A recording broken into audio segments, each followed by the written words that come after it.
Inicialmente agradeço ao Senhor Ju pela oportunidade de estar falando aqui no público tão qualificado, colegas, amigos. Doutor Fabiano também é uma grande inspiração. Enfim. Pessoal, o tema de hoje, que foi objeto do livro do Dr. Fabiano, um livro exemplar, e com o qual eu aprendo bastante na labuta na advocacia criminal, é justamente a liberdade e a regra no processo penal brasileiro. E o meu objetivo de hoje aqui é falar um pouco sobre os aspectos práticos da prisão. O Dr. Fabiano trouxe uma perspectiva aqui teórica, uma perspectiva do tempo, uma perspectiva dos conceitos influenciadores da prisão preventiva e da prisão cautelar no Brasil e no mundo. Me chamo Itanã, sou advogado criminalista, especialista em ciências criminais, especialista em execução penal pela Faculdade de Ciências. E a minha primeira pergunta, no início do tema, é justamente as indagações em que o Dr. Fabiano muito perfeitamente nos trouxe. A liberdade é a regra no processo penal? E não irei responder essa pergunta, irei deixar para o final. Mas eu já quero que desde o início vocês reflitam se de fato a liberdade é a regra no processo penal brasileiro, tá? Quando a gente adentra o artigo 5º, inciso 8º, 57, era só para você não estar pensando nisso. 57 da Constituição Federal, lá vai estar informando o seguinte: ninguém será considerado culpado até o trânsito em julgado de sentença penal condenatória. Ou seja, até que o processo tenha o seu total desfecho, aquela pessoa que está respondendo um processo, ela é considerada inocente. Então, por exemplo, se eu estiver armado, puxar uma arma aqui, der 4 tiros na cabeça de Nicole, ela morrer, ela morrer. Nesse caso, ainda que eu seja preso em flagrante, eu serei considerado o quê? Inocente. Ou vocês já estão vivendo? Depende. Se eu for a mãe de Nicole. Enfim, eu estarei sendo o quê? Inocente. Juridicamente eu sou inocente. Ainda que você ache bárbaro matar alguém com 4 tiros na cabeça, isso daí vai ser uma opinião somente sua. Isso vai ser um problema seu. Juridicamente falando, eu sou considerado inocente. Por que eu sou considerado inocente? Porque para que eu perca o status de inocência e passe a ser considerado culpado, eu preciso que exista o trânsito em julgado do processo. Eu preciso ser julgado por um juiz. Enquanto eu não for julgado por um juiz, enquanto os recursos, né, daquele caso não se findarem, eu serei considerado o quê? Inocente. Ainda que o juiz de primeiro grau me condene e exista a possibilidade recursal, eu serei considerado inocente. Certo? E isso é baseado no princípio da presunção de inocência, que ele possui 2 vieses. Primeiro, princípio da presunção de inocência enquanto regra de tratamento. Eu preciso, e aí quem fala muito do Dr. Fabiano, doutor Auri, eu preciso ser tratado como inocente se eu estou respondendo um processo judicial. Ainda que eu esteja figurado na condição de acusado, eu sou inocente. Eu não sou culpado. Porque, de acordo com o princípio da presunção de inocência, eu preciso ser tratado como inocente. Ainda que eu tenha sido preso em flagrante. Então, o princípio da presunção de inocência, sob a ótica da regra de tratamento, vai dizer que eu estou respondendo um processo penal, eu responderei esse processo penal sendo tratado como inocente. Tá? E a presunção de inocência enquanto regra de julgamento vai nos dizer o quê? Na hora de julgar o fato, quando o juiz for julgar se o indivíduo praticou o crime ou não, havendo dúvida, eu preciso absolver o réu. Ou seja, a presunção de inocência sob a ótica da regra de julgamento vai dizer que, havendo dúvida de responsabilidade do agente, essa dúvida deve prevalecer a inocência do réu. Ou seja, a dúvida não pode condenar o réu. Então, a presunção de inocência é tratada como uma regra de tratamento e como uma regra de julgamento. E muitas pessoas costumam criticar sem saber a audiência de custódia. Isso me dá uma raiva miserável. Porque é a mesma coisa de você falar, eu, por exemplo, e Yuri aqui, falar sobre construção de obra. Eu não entendo nada de construção de obra. Não sei nem para onde é que vai. Não sei nem fazer um cimento, quanto mais estabelecer construção de prédio. E muitas pessoas falam de audiência de custódia sem saber. Dentre os seguintes exemplos, a audiência de custódia só existe no Brasil. Mentira. Isso daí é uma mentira. Como o Dr. Fabiano falou, a audiência de custódia ela é oriunda de um pacto. Pacto São José de Costa Rica. E se você observar lá, todos os países que assinaram o pacto vai ter audiência de custódia. Então a audiência de custódia não é só feita no Brasil. Primeira mentira. Segunda mentira. A audiência de custódia, portanto, ele vai disseminar impunidade. A audiência de custódia nada mais é do que você levar uma pessoa presa à presença do juiz. O juiz vai analisar a legalidade daquela prisão. Certo? Então, a finalidade da audiência de custódia é: eu pego uma pessoa que foi presa, encaminho à presença do juiz. O juiz vai analisar se essa prisão foi legal ou se essa prisão foi ilegal. E o juiz vai analisar também se os direitos do réu foram garantidos. Essa é a finalidade da audiência de custódia. E aí muitas pessoas dizem: pô, Yuri, que absurdo aqui no Brasil, uma pessoa pratica um crime ali, mata outra pessoa e aí ela sai na porta da frente da audiência de custódia. É óbvio que tem que sair. Por quê? Porque, primeiro, no Brasil, rege o princípio da presunção de inocência. Se você quiser, portanto, que uma pessoa que é submetida à audiência de custódia, ela passe por audiência de custódia e permaneça presa, a consequência não é você acabar com a audiência de custódia. É você mudar a presunção. Mude a presunção de inocência para a presunção de culpa. Se você mudar a presunção de inocência para a presunção de culpa, uma pessoa que for presa em flagrante, por exemplo, quando ela for submetida à audiência de custódia, em regra ela vai permanecer o quê? Presa. Ou seja, a crítica em cima da audiência de custódia é uma crítica completamente técnica, porque não tem nada a ver com a audiência de custódia. A audiência de custódia é o fato de você pôr uma pessoa à presença do juiz. Quer que as pessoas respondam os processos presas, mude a presunção de inocência e traga a presunção de culpa. Então, se você for acusado de praticar um crime, você vai responder esse crime preso, até que você prove a sua inocência. As pessoas querem assim, não é isso? Bom, e aí, a pessoa é submetida à audiência de custódia, o delegado recebe a pessoa presa, tem até 24 horas para poder encaminhar o auto, fazer o auto de prisão em flagrante. Feito o auto de prisão em flagrante, e até nessas 24 horas, ele tem que encaminhar o auto de prisão em flagrante ao juiz. O juiz vai ter 24 horas para poder decidir se essa pessoa vai ser posta em liberdade ou vai permanecer presa preventivamente. Se, por exemplo, o juiz entender que essa prisão foi ilegal, o juiz entendeu que a prisão foi ilegal, logo a prisão vai ser o quê? Relaxada. Se o juiz entendeu que a prisão é legal, que a prisão preencheu todos os requisitos de lei, ou o indivíduo vai ter direito à liberdade provisória, ou o indivíduo vai ter a prisão em flagrante convertida para a prisão preventiva.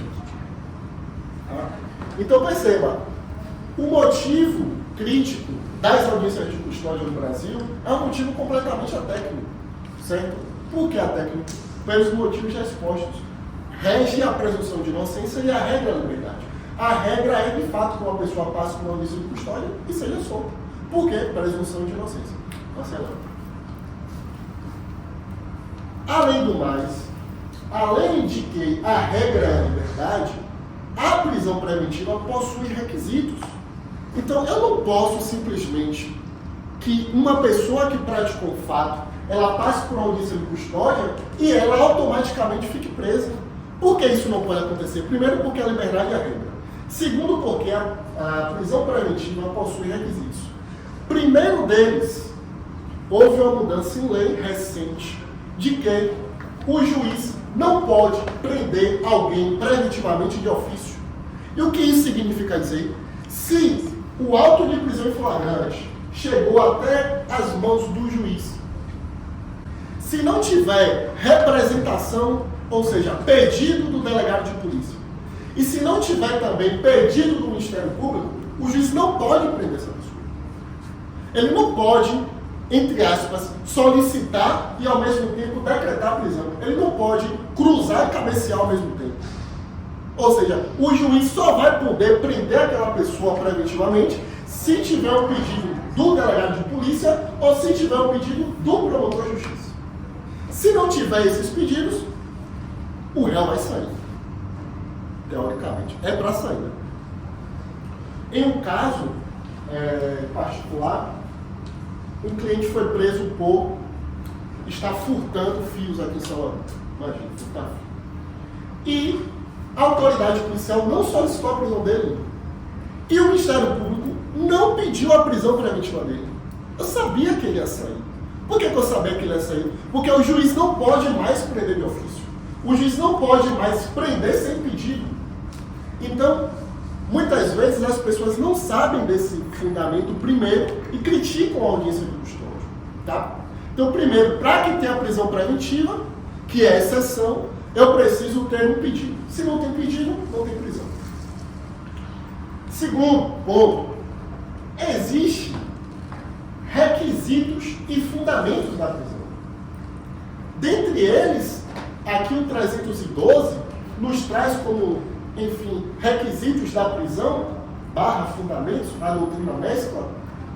A prisão preventiva tem que ser decretada como garantia da ordem pública, ordem econômica, conveniência da instrução criminal ou para assegurar a aplicação da lei.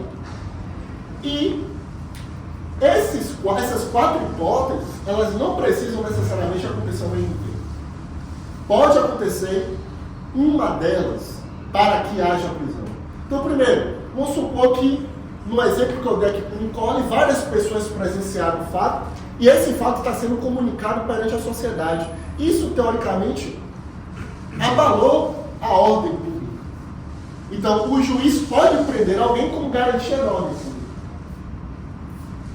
Em que pese essa garantia da ordem pública ser algo completamente subjetivo. Na prática, a garantia da ordem pública é o que o juiz quiser. Ponto. Se o juiz quiser que tenha garantia da ordem pública, vai ter. Se ele não quiser, não vai ter.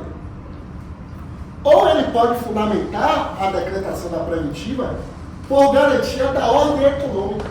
Ordem econômica já está ligada a crime financeiro. Crime tributário, crime financeiro, crime contra instituições bancárias, ou pela conveniência da instituição criminal.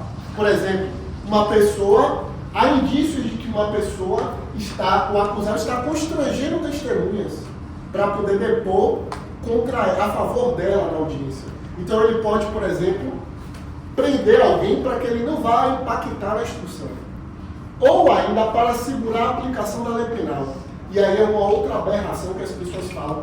Praticou o crime, fuja. Pronto, você vai ser preso, meu amigo. Porque o juiz vai fundamentar sua prisão com base na asseguração da aplicação da lei penal. Ele vai dizer, ele está foragido, prende o homem. Ou seja, isso não é requisito, tá? Quando houver prova da existência do crime, ou seja, a materialidade, a prova de que o crime aconteceu, e indício suficiente de autoria, ou seja, elementos mínimos que apontam que aquele indivíduo foi autor do fato. Então eu preciso ter uma dessas garantias, certo? Ordem econômica, ordem pública, conveniência da instrução ou aplicação da lei. Um deles, mais prova da materialidade, indício de autoria e mais prova de que o perigo gerado pelo estado de liberdade do imputado, o juiz vai ter que provar que a liberdade, O juiz vai ter que provar que a liberdade daquela pessoa presa vai ocasionar perigo à vítima e à sociedade. E aí, uma aberração de um caso prático, particular, feito até por doutora Ida, a gente fez uma tentativa de feminicídio, a vítima ouvida, diz que não queria requerer medida protetiva contra o agressor, logo, sob a ótica dela, ela não estava em perigo. O cara se envolve numa briga com ela, sai, vai para casa, muda a roupa, pega a vítima, leva no hospital. Os policiais, as pessoas queriam lixar ele por achar que ele teve envolvimento com o fato. A polícia decide pegar ele e levar até a delegacia para poder prestar esclarecimentos. O delegado prende flagrante. Chega na audiência de custódia, primeiro fundamento utilizado, excelência, não tem flagrante. Ele não foi preso praticando o fato, não foi preso acabando de praticar o fato, ele não foi perseguido, ele foi até lá, ele foi em casa e voltou. E ele não foi encontrado com objetos que façam ele presumir saudoso crime, até porque ele não foi encontrado faca nem nada. E a juíza disse que isso é flagrante presumido. E uma tecnia de misericórdia. Primeiro, não existiu o perigo gerado pela liberdade dele, porque a própria vítima disse que não queria representar contra ele e nem solicitar medida protetiva. Segundo, que não teve flagrante. Mesmo assim, a juíza homologa o flagrante e converte o flagrante em pré-contínuo. Eu já vi muitos casos, principalmente no contexto de tráfico de drogas e aplicação do 33, que o réu é preso, né, ali no curso do processo, antes da sentença, condenando ele, no caso, uma prisão preventiva, entra com habeas corpus, o habeas corpus é denegado, com base no seguinte fundamento: nós estamos evitando a reiteração delitiva porque ele já respondeu a outras ações penais, nenhuma delas transitada em julgado, mas respondeu.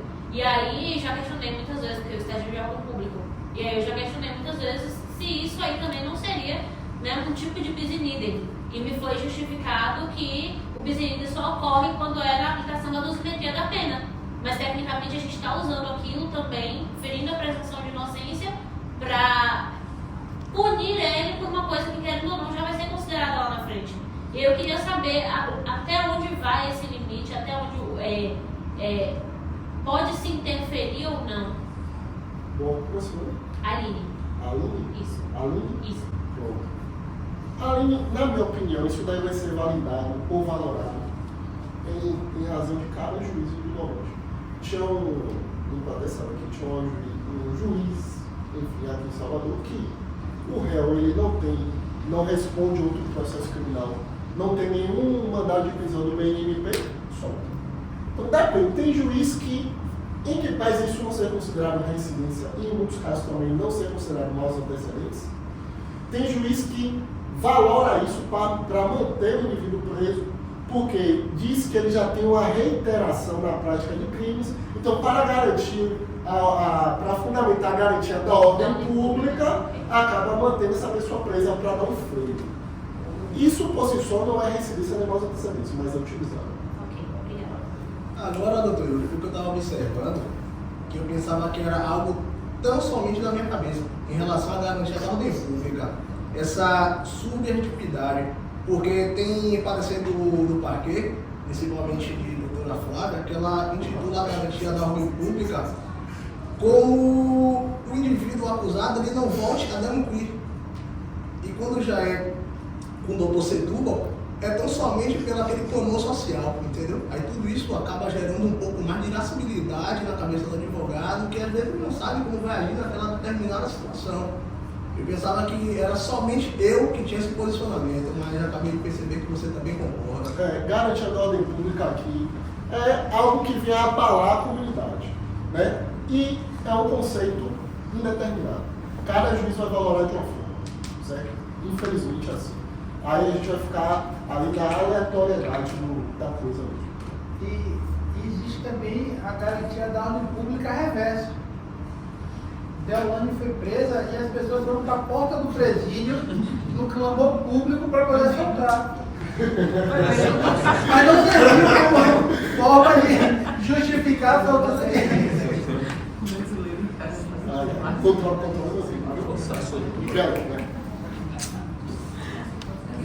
Bom, a prisão preventiva ainda pode ser decretada, preste atenção, em caso de descumprimento de medida cautelar. Por exemplo, o indivíduo, ele passa por audiência de custódia e aí é determinado a ele que em 2 meses ele vai ao fórum assinar. E aí ele acha que Lili cantou e está em liberdade plena.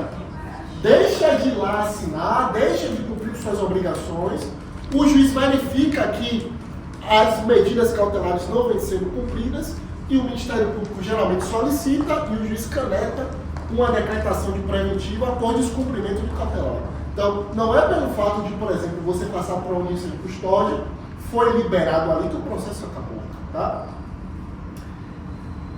Além do mais, olha a dificuldade teórica de se prender. A decisão que decretar preventiva tem que ser fundamentada e motivada, é óbvio, toda decisão judicial tem que ser motivada, e está baseada em fatos novos ou contemporâneos que justifiquem a aplicação da medida. Muitas vezes o crime é praticado lá em 2020, já se passaram 4 anos, o Ministério Público solicitou a prisão agora. Qual é a contemporaneidade desse pedido prisional? Nenhum. Não tem nenhuma relação de tempo. O fato já se passou há muito tempo. Então, a prisão preventiva tem que ser baseada em fatos novos ou contemporâneos que venham justificar a prisão. Isso daqui foi criado na lei, salvo o melhor juízo, na prisão de Michel Temer, que foi feito um pedido de prisão com base em 1900 e bolinhas, em que o tempo todo já havia passado e agora haviam solicitado a prisão dele. Ou seja, para que tenha preventiva, eu preciso que o motivo da preventiva seja atual ou contemporâneo ao requerimento. Beleza? Percebam ainda a dificuldade de se prender preventivamente, no sentido de que, para a lei, a liberdade é regra. Eu preciso que, requisitos, o crime tenha sido praticado com dolo e a pena desse crime seja superior a 4 anos. Ou seja, em um furto simples, por exemplo, pena de 1 a 4 anos, em tese, por esse fundamento, não posso prender preventivamente. Tá? Ou basta um deles, que o indivíduo tenha sido condenado por outro crime doloso com sentença penal transitada em julgado. Certo? Ou se envolver violência doméstica e familiar contra a mulher para garantir a aplicação de medida protetiva. Perceba que não basta praticar um crime de violência contra a mulher. Eu preciso, portanto, praticar esse crime, ter uma medida protetiva, essa medida protetiva está sendo descumprida e, para efetivar a aplicação da medida preventiva. Ou ainda em casos de identificação civil. O indivíduo está sem nenhum tipo de identificação na sociedade, não tem identidade, não tem carteira de trabalho, não tem documentação nenhuma e precisa prender essa pessoa para identificar ela. Prendendo ela para ela ser identificada, consequentemente ela deve ser posta em liberdade. Certo? Salvo se outro motivo existir. Ainda falando em preventivo, para que a gente perceba o quanto a liberdade é regra, não será admitida a prisão preventiva com finalidade de antecipação de cumprimento da pena. Então, por exemplo, se eu roubo aqui, por exemplo, o celular de Cecília, passo por audiência de custódia, o delegado, o juiz vai dizer, você vai ficar preso, porque como eu vou te condenar lá na frente, e você vai ser considerado culpado, então já vou antecipar sua pena. Isso pode? Não. Porque eu ainda vou ser julgado pelo fato. Então eu não posso ser preso preventivamente com o fundamento de que minha pena vai ser antecipada. Até porque depois da audiência de custódia, existe uma audiência de instrução e julgamento, onde vai ter as oitivas das partes e verificar de fato se eu pratiquei o fato ou não. nem também pode ter preventiva só pelo fato de eu estar respondendo à investigação, e nem pelo fato também de uma denúncia já ter sido recebida. Ou seja, teoricamente, os fundamentos para a prisão preventiva são fundamentos bem ríspidos, bem rigorosos. Agora, a questão é, quem vai aplicar esses fundamentos? Aí é uma outra questão. Caso o juiz verifique que aquela prisão preventiva não faz mais sentido, essa prisão, portanto, poderá ser o quê? Revogada. E, com a inovação de lei, parágrafo único do 316, o 316 traz a revogação de uma prisão que não tem mais fundamento para se manter. Por exemplo, a garantia da ordem pública já não está mais abalada. A ordem, não se fala mais na comunidade sobre esse assunto. Então, por exemplo, o advogado pode pleitear uma revogação de prisão. Essa prisão preventiva, ela tem que ser reavaliada a cada 90 dias.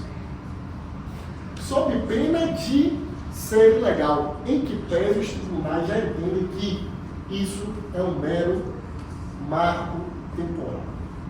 Absurdo. A lei cria a norma e o tribunal muda o entendimento. Se uma pessoa está presa preventivamente, a prisão dela tem que ser reavaliada a cada 90 dias. Se a prisão dela não for reavaliada a cada 90 dias, os tribunais, em sua grande maioria, já entendem que esse prazo é meramente um prazo burocrático. E que isso, por si só, não vai ocasionar o relaxamento da prisão. Ou seja, o legislador cria uma norma e o judiciário diz que o que está escrito não é. Certo? Mas existe sim a determinação de revisão da prisão a cada 90 dias. Quem é que vai revisar? Quem decretou a prisão. Beleza? Pergunta: a prisão preventiva possui prazo? Possui. Não possui. A prisão preventiva não possui prazo. Você pode ficar preso preventivamente por o tempo que o Estado quiser. É de praxe, né, doutor? É de praxe. Mas Se você estiver a maioria respondendo, das pessoas que estão em cárcere estão presas preventivamente. pessoas respondendo ao processo criminal de homicídio estão presas há 2, 3 anos, preventivamente, sem ser julgado. Eu tive um caso pessoal que o preso ele ficou quase 3 anos preso, preventivamente, né, até que ocorresse o crime. Ou seja, a prisão preventiva não tem prazo. Você pode ficar preso 1 mês, 2 meses, 3 meses, 1 ano, 2 anos, 3 anos, 4 anos. Não tem prazo. Se você abrir o Código de Processo Penal e achar um prazo na prisão preventiva, me mostre. Não tem, não existe prazo de prisão preventiva. Certo?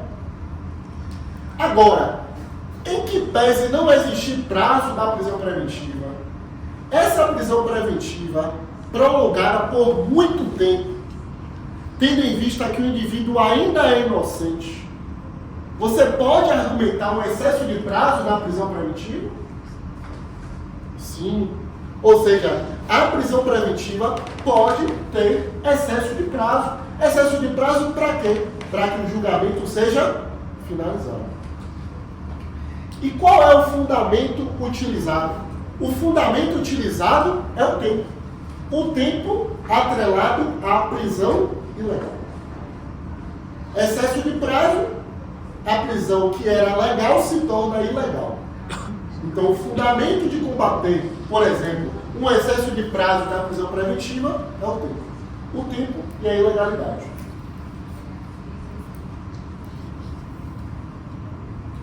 E aí, de presente, trouxe para vocês os principais artigos do Código para poder fundamentar um excesso de prazo. É aquele momento que todo mundo faz a foto para poder, na hora que tiver o político preso, para poder já fundamentar e botar na prisão. Primeiro, o inquérito policial, que é uma investigação, precisa ser finalizado em 10 dias se o investigado estiver preso. Esse prazo de 10 dias para finalizar o inquérito policial com o réu preso não pode ser prorrogado. Não pode ser prorrogado. Ele não pode ser duplicado. O inquérito policial de réu preso, de investigado preso, deve ser concluído em 10 dias, sem prorrogação. E aí o inquérito é finalizado e encaminhado, de acordo com a lei, ao juiz, e o juiz faz vistas ao Ministério Público. O Ministério Público, ele vai ter quantos dias para oferecer uma denúncia de réu preso? 5. Esse prazo de 5 dias não se prorroga. Então, o Ministério Público recebeu o inquérito policial, ele vai ter 5 dias para poder oferecer denúncia. 5 dias corridos, tá? Não são úteis, não. 5 dias corridos. Conta feriado, conta final de semana, 5 dias. Então, tem 10 dias do inquérito e 5 dias a partir do momento que o Ministério Público recebe o inquérito para oferecer denúncia. Os 10 dias do inquérito são corridos também? Corrido. Tudo corrido. Pronto. O processo, o Ministério Público ofereceu denúncia. O processo vai começar. A audiência tem que ser finalizada em até 60 dias. É a regra do procedimento comum ordinário. 60 dias. Então, é até 60 dias que o processo é iniciado, que há um oferecimento de denúncia, a audiência tem que ser completamente finalizada, doutor. Tem que ouvir testemunha, tem que ouvir vítima, tem que ouvir testemunha de defesa, de acusação, tem que interrogar réu, tem que elaborar laudo pericial. Tem que fazer tudo isso, doutora Márcia, em 60 dias.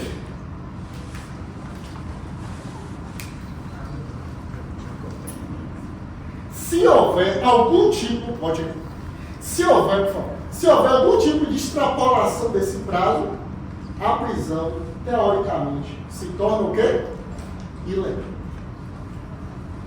Com a seguinte observação. Os tribunais já vêm entendendo que a mera soma desses prazos, exemplo, 10 mais 5 mais 60, 75 dias. Os tribunais, em sua grande maioria, já vêm entendendo que essa soma não é meramente aritmética. Que obrigatoriamente não tem que acabar em 75 dias. Pode ter dilação, para mais ou para menos. Absurdo. E aí, quem é que vai definir essa dilação? O juiz. No outro dia eu estava no tribunal, o réu preso há mais de 300 dias e o Tribunal de Justiça da Bahia não acatou o relaxamento da prisão. Ou seja, a lei estipula, teoricamente, 75 dias máximo, réus com 355 dias preso, e o tribunal, por vezes, entende que isso não é excesso de prazo. Me permita só acrescentar, como a gente está falando sobre o livro, no livro, na página Quintec, no livro 115, eu falo exatamente sobre isso. O CNJ, em 2019, elaborou um plano de gestão para o funcionamento das varas criminais de execução penal, um guia prático e que regulamenta o prazo de 131 dias para a prisão preventiva. No máximo, contando, porque é que ele bota os 2 dias que o servidor tem para poder executar um ato, para poder tornar o ato um processo concluído, entendeu? Já largando os 75. Exatamente, entendeu? Interessante. Depois, se quiserem, página 115. Eu aprendi um fundamento para excesso de prazo, também, além desse do Dr. Fabiano Sul, que eu não sabia, já vou passar a usar. Um juiz aqui de Salvador, ele utiliza como fundamento e parâmetro o excesso de prazo sobre a seguinte ótica. A Lei 12.850 traz os crimes tidos como os mais gravosos do Brasil. Lei de combate à organização criminosa. E sob o entendimento dele,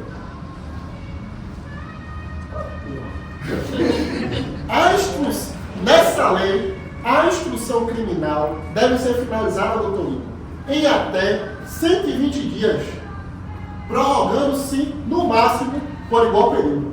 Ou seja, De acordo com a lei de organização criminosa, que é a lei que regula os crimes mais gravosos do Brasil, o processo tem que ser finalizado no período máximo de 240 dias. Se é o máximo que pode acontecer, então passou desse máximo, é excesso de prazo.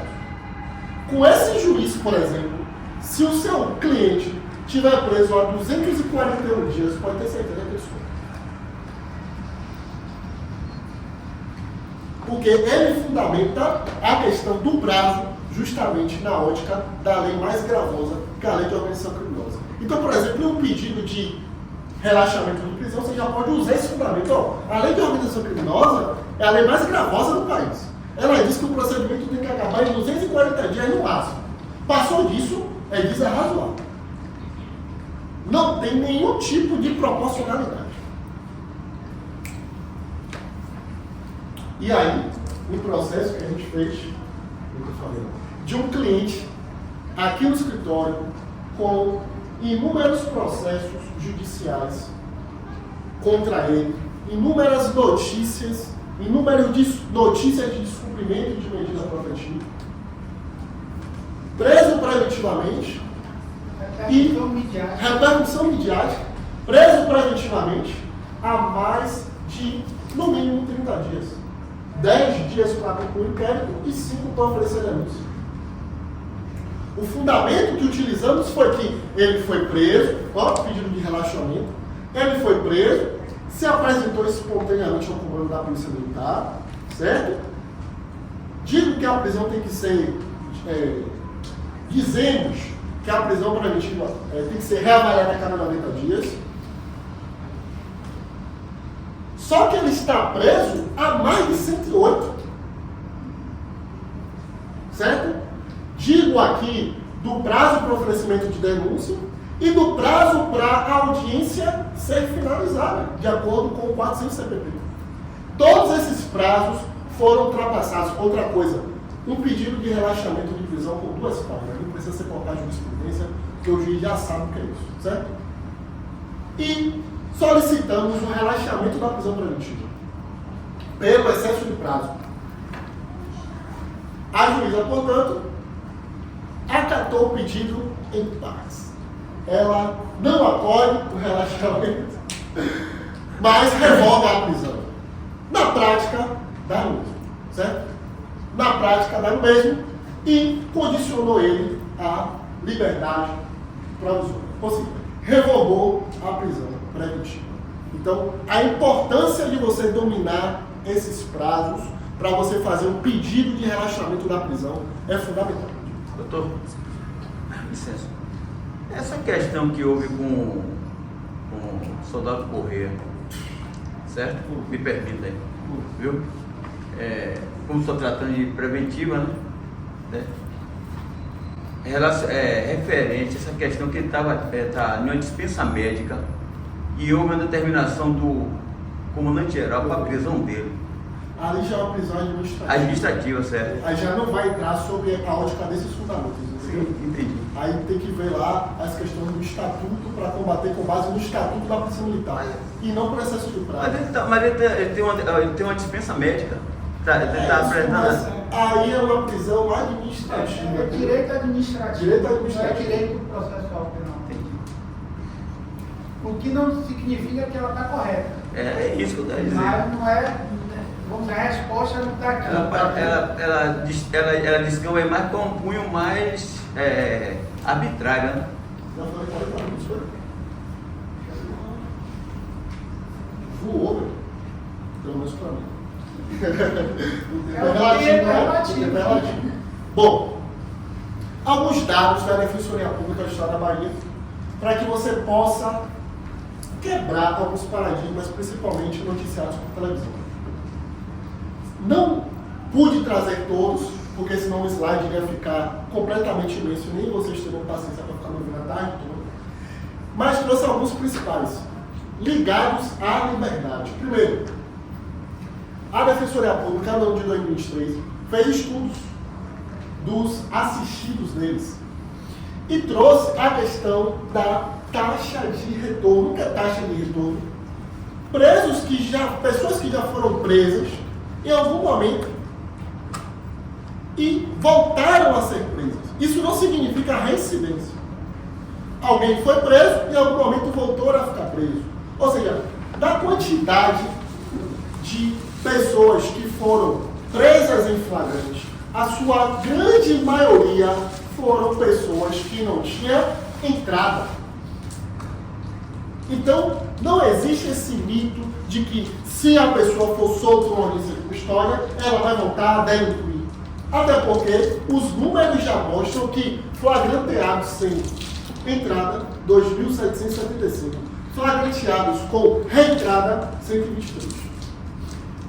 Ou seja, os números por si só já demonstram que, em sua maior parte dos casos, as pessoas que têm liberdade provisória concedida ali não voltam a praticar novos crimes. A grande maioria das pessoas presas em flagrante, e aí sua observação, a audiência de custódia não é cabível só para flagrante, cabível para qualquer tipo de prisão, já foi decidido no Supremo, tá? A maioria das pessoas presas, sexo masculino, 94,6% são homens e 5,4% mulheres. Isso tem uma explicação, várias explicações, né? Geralmente, a busca pessoal em mulheres é mais difícil. O homem, geralmente, na prática de crimes, ele demonstra uma agressividade a mais, ele costuma dar mais pinta de comportamentos criminosos do que mulheres. Enfim, mulheres geralmente elas funcionam ali mais quando estão praticando crime como escudos, homens que ficam geralmente na linha de frente. Então, existem várias explicações que os autores trazem para fundamentar que os homens praticam mais crimes que as mulheres. Vamos. Autodeclaração. E aqui, a gente precisa discutir liberdade falando de racismo. É impossível você falar de liberdade na Bahia sem falar de racismo. A maioria das pessoas, 96,9% das pessoas presas em 2023 foram pessoas pardas ou pretas.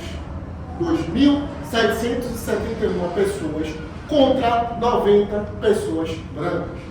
E aí você pode me trazer vários fundamentos. O primeiro deles, que eu tenho certeza que passou na sua cabeça, é a Yuri. Mas a Bahia é a cidade fora da África que possui mais negros no mundo. Tá? Eu sei disso. Mas se você pegar a quantidade, por exemplo, de médicos que são profissionais do alto escalão, a maioria é preta ou branca, branca. Ou seja, o fato de a sociedade ter mais pessoas negras não significa que esse é o motivo pelo qual a maioria das pessoas negras são presas. O motivo é a força policial chega até a pessoa negra e tem dificuldade de chegar até a pessoa branca. Porque todo mundo pratica crime. Se você chegar, por exemplo, no Tribunal de Justiça da Bahia, e ali nos gabinetes dos desembargadores, eu duvido se a maioria dos desembargadores vai ser pessoas brancas, ou desculpa, negras. A grande maioria é pessoas brancas. E nós, na cidade de Salvador, temos muito mais pessoas negras. Ou seja, o fato de termos mais pessoas negras na nossa sociedade não significa, ou não é motivo suficiente para dizer que, se tem mais negros, então automaticamente mais negros estarão sendo presos. Tá? Isso tem a ver com racismo, isso tem a ver com atividade policial, isso tem a ver com seletividade. E a liberdade, ela está associada também nesse aspecto. Até mesmo para nós, negros, termos direito à liberdade é mais difícil do que uma pessoa branca. Então não tem como, por exemplo, você falar de direito penal de liberdade e não falar de racismo. Não tem como, por exemplo, você falar de liberdade de prisão sem falar de escola, sem falar de idade, sem falar de raça, sem falar de cor. vai estar completamente atrelado liberdade a racismo, certo? Então, não se assuste pelo fato de ter mais pretos presos do que brancos, só pelo fato numérico. Não, não é só pelo fato numérico. Não é só pelo fato numérico, tá? Idade. A grande maioria das pessoas presas, pessoas com até 29 anos de idade. A juventude iludida em tigrinho. A juventude, estou falando, iludida em clonar cartão, comprar alimentos no fast food com cartão clonado, a ter vantagem, a comprar celular no precinho, a andar de carro no precinho, isso tudo deslumbrado por redes sociais, entre outros fundamentos. E isso também tem consequência no alto índice de criminalidade por pessoas jovens que ficam deslumbradas por inúmeros motivos e às vezes adentram ao mundo do crime para ter acesso a esses objetos. E aí você fala de liberdade de pessoas com até 29 anos, com a quantidade maior de população presa, e automaticamente você fala de desigualdade social. Porque a desigualdade social também está inserida nessa questão da liberdade. Até porque são pessoas que geralmente buscam no crime ter acesso a coisas que nunca teve. E quem é que são essas pessoas? As pessoas que moram na comunidade. Então, não tem como a gente falar de direito à liberdade sem analisar esses aspectos. Simplesmente que uma pessoa que mora no bairro nobre não é presa. Claro que não é presa. Óbvio que não é presa. Por todos esses motivos. Por todos esses motivos.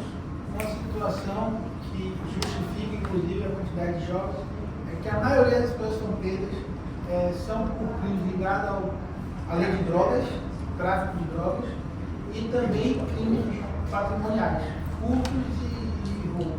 São pessoas que estão querendo realmente ser. Escolaridade. Estou finalizando. Pronto. A grande maioria das pessoas presas possui ensino fundamental incompleto, 1.020 pessoas. Você está atrelando direito à liberdade, dialogando com acesso à educação. Dos dados que foram fornecidos e estudados pela Defensoria Pública, doutora Tássia, uma pessoa presa tinha pós-graduação. Uma pessoa presa tinha pós-graduação. Ou seja, mais um elemento que você não pode dissociar do direito à liberdade é o acesso ao estudo. E a influência que a ausência ao estudo faz com que aquela pessoa vá praticar crime. E, pegando o gancho que o doutor Fabiano falou, não é simplesmente aumentando pena que você vai solucionar a questão da liberdade, da prisão, tá? Renda mensal, em sua grande maioria, pessoas com até recebimento de até um salário mínimo. Sei que não justifica, mas isso talvez explique a intensa prática de crimes por pessoas de baixa renda. Por sua vez, pessoas acima de 5 salários mínimos, de acordo com as pesquisas feitas pela Defensoria Pública, uma pessoa presa, em detrimento de 900.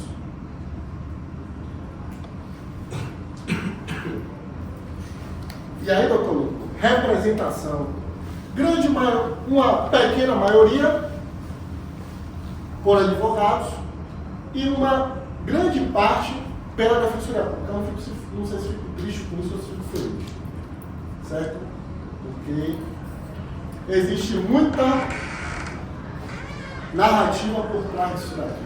Captação de cliente, dentre vários outros fundamentos. Mas uma pequena maioria, né, 53,9% advogado, 46,1% Defensoria Pública, que também desempenha um excelente papel.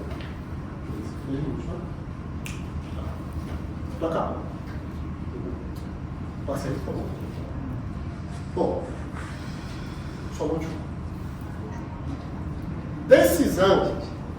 Entre os 2.898 casos analisados, a decisão mais comum foi a concessão de liberdade provisória, em 57,80% dos casos, ou seja, 1.675 situações de liberdade. A prisão preventiva foi decretada em 35,99% dos casos, correspondendo a 1.043 ocorrências. Ou seja, nas audiências de custódia, há mais liberdade provisória do que decretação de prisão preventiva. Certo?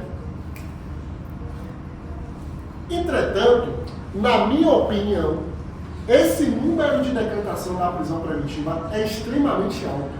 Não era para ter essa quantidade de prisão.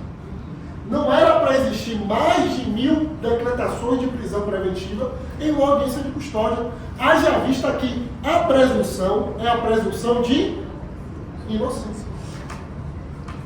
Quer que as pessoas passem pela audiência de custódia e fiquem presas, não temos que acabar com a audiência de custódia, temos que mudar a presunção.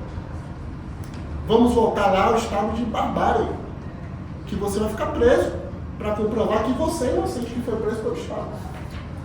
Ou seja, isso daqui me traz uma preocupação muito grande. Esse número imenso de decretação de prisão preventiva.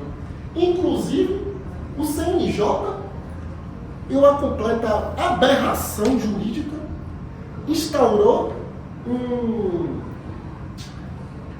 procedimento de inspeção na vara de audiência de custódia, porque, segundo o CNJ, está tendo muita concessão de liberdade provisória. É brincadeira. Ou seja, o próprio CNJ está querendo controlar a aplicação da presunção de inocência. Enfim, isso daqui estamos caminhando para que tenhamos mais decretação de preventiva e menos concessão de liberdade provisória. Quando o indivíduo é posto em liberdade, ele pode ter a liberdade plena, ou seja, sem medidas cautelares, ou liberdade condicionada a medidas cautelares, por exemplo, comparecimento periódico em juízo, não poder se ausentar da comarca por mais de 30 dias, usar a tornozeleira eletrônica, chamada como Wi-Fi, proibição de se aproximar da vítima, dentre outros. Da grande maioria dos casos, as liberdades provisórias foram condicionadas a medidas cautelares. Então, não significa que a pessoa que foi posta em liberdade, ela está de bobeira na sociedade. Ou seja, ela está liberada provisoriamente, condicionada a uma medida cautelar.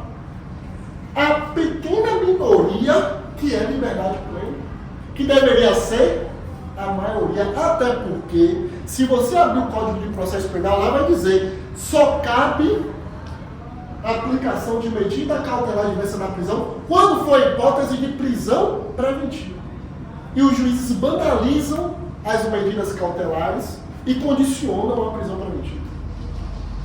Que é errado. A regra é ter liberdade plena. Monitoramento eletrônico, que é a hipótese de medida cautelar mais gravosa e deve ser usada excepcionalmente antes da prisão preventiva. A grande maioria dos casos não teve imposição de monitoramento. Geralmente os monitoramentos aqui em Salvador, nas audiências de custódia, vêm sendo utilizados com o caso de feminicídio.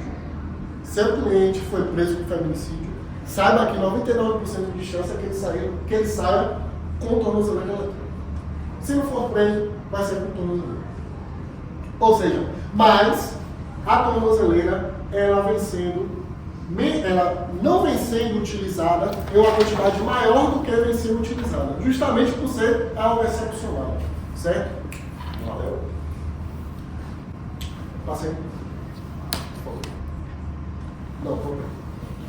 Bom, a grande maioria dos crimes, pode ir. Só para vocês entenderem, entre os crimes contra o patrimônio, o crime de roubo era o prevalente, certo? Depois, furto, roubo em tipos contra os crimes, latrocínio. Depois desses crimes patrimoniais, os crimes mais praticados, segundo a análise da Defensoria Pública, crimes de tráfico de drogas, certo? E crimes envolvendo estatuto do desarmamento, porte, posse ilegal de arma de fogo, tá? Estou sendo célere com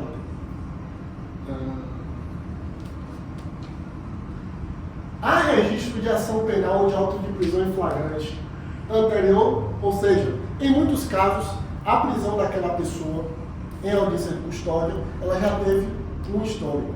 O que no início eu falei é, geralmente as pessoas que têm liberdade provisória, geralmente eles não voltam a praticar novos fatos. Mas, em sua grande maioria, aquelas pessoas que foram presas, ela por algum motivo já tinha um auto de prisão em flagrante anterior, ou já tinha, por exemplo, alguma ação penal em seu desfavor. Isso, inclusive, é verificado no BNMP. E o juiz, como a lei perguntou, valora isso na decretação ou não da prisão. Então, tá bom. O custodiado sofreu alguma violência? Isso, na prática, é muito difícil de constatar. Primeiro porque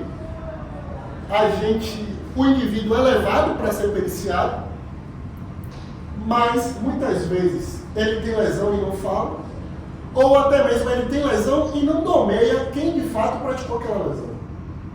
E também o fato de existir lesão não significa que aquela lesão foi praticada por um agente do Estado.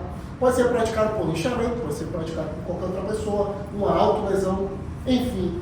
Mas o custodiado sofreu alguma lesão, a maioria sem informação. Aconteceu justamente isso naquele caso que a gente pegou em Camaçari.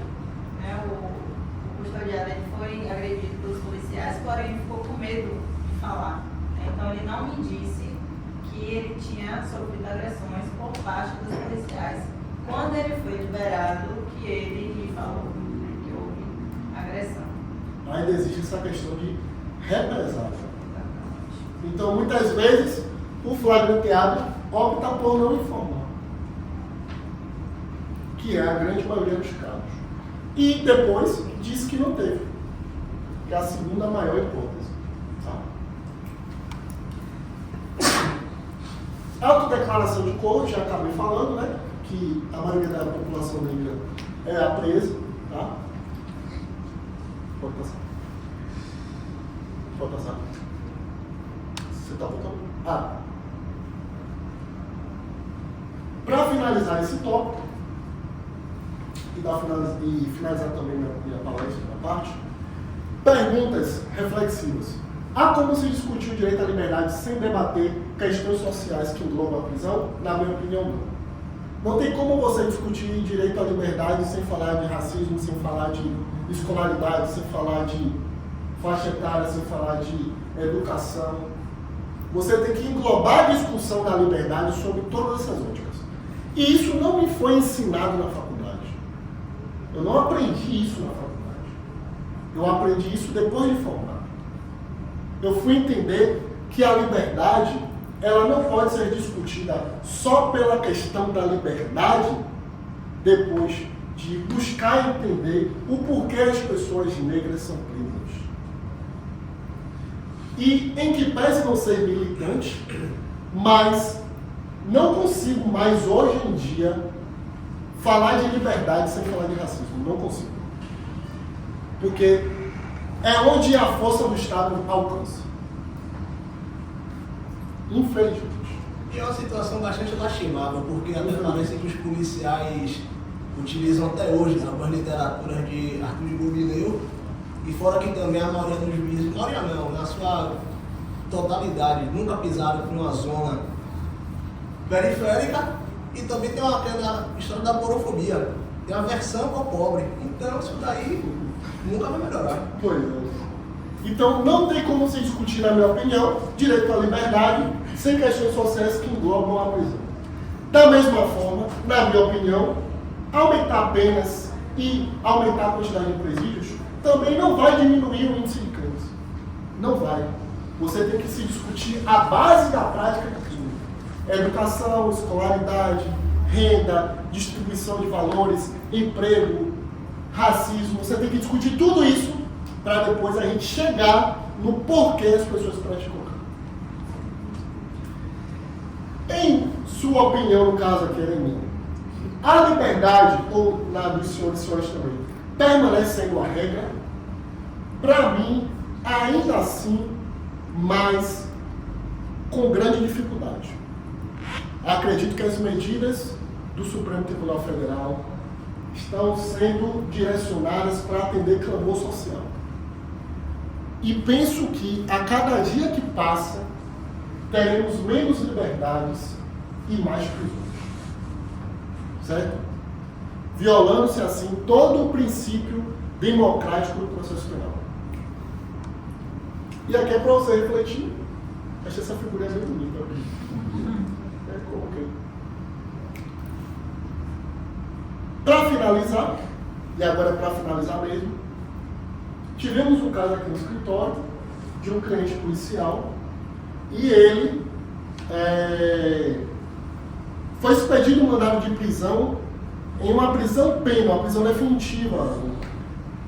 E ele se apresentou até o batalhão de choque, até a corregedoria, encaminharam ele até o batalhão de choque e conversando com ele, a gente pôde observar que a pena dele era uma pena de 6 anos de reclusão. E aqui em Salvador não existe unidades prisionais em regime semiaberto destinado exclusivamente para a polícia. Não existe. O batalhão de choque, que fica no Lauro de Freitas, a unidade prisional só para presos em regime fechado ou em prisão preventiva. E um dos primeiros motivos para que a gente garantisse a liberdade desse cliente no escritório foi apontando ao juiz que o condenado era policial militar, que a gente não tinha estabelecimento prisional adequado. Haja vista que, se o regime dele era semiaberto e ele fosse mantido no choque, ele estaria em regime fechado, ele estaria cumprindo uma pena mais gravosa do que estabelecida em lei. E o Supremo já disse que isso não pode. Até mesmo na inexistência de vaga, tem que fluir para o regime menos gravoso. Ou seja, ele deveria ser recolhido em quartel próprio.